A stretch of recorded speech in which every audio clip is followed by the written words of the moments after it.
hat er am Nils zugerufen. Der hat ihn schon nicht mehr gehört und in seiner ganz eigenen Hängematte zufrieden geschnarchelt. Der Däumling ist auf einem weichen Moosbett wieder aufgewacht. Rund um ihn herum hat der Wind geblasen und ihm den Duft vom Sommer in die Nase getragen.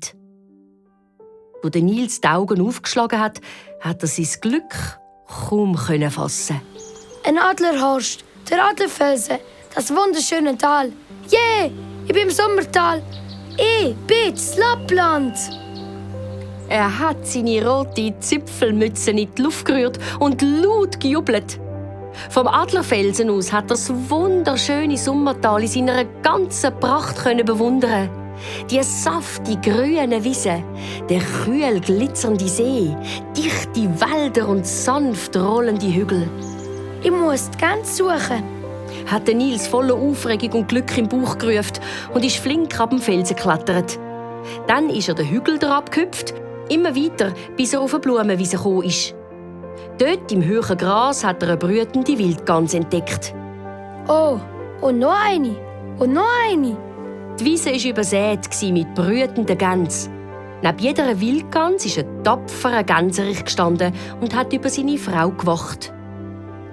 Und dort, ganz hinten, inmitten von weißen und blauen Blümchen, hat Nils auch den Martin entdeckt, wie er neben seiner Frau Daunenfin Ausschau gehalten hat.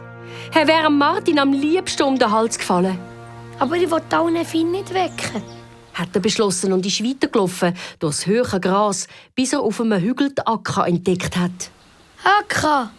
Akka! hat Nils gerufen, ist zu ihr gesprungen und hat sie fest auf die Backe geküsst. Nils, was für eine wunderschöne Überraschung. Sie hat sich richtig gefreut, ihn zu sehen, ihm mit dem Schnabel übers Haar gestreichelt und ihn in ihre Flügel geschlossen. Der Nils hat lang von seinen Erlebnissen erzählt. Bitte, Akka, richte dem Garga meinen Dank aus. Ohne ihn wäre ich heute nicht da.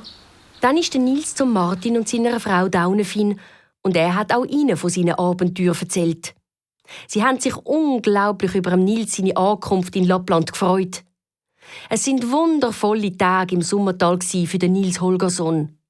Die Akka und der Gorgo sind mit ihm über Gipfel und Täler geflogen und haben ihm das Land gezeigt. Auf seinen Fußwanderungen hat er Rentiere getroffen, wo ihm alles über Lappland erzählen und mit ihm weite Strecken geritten sind.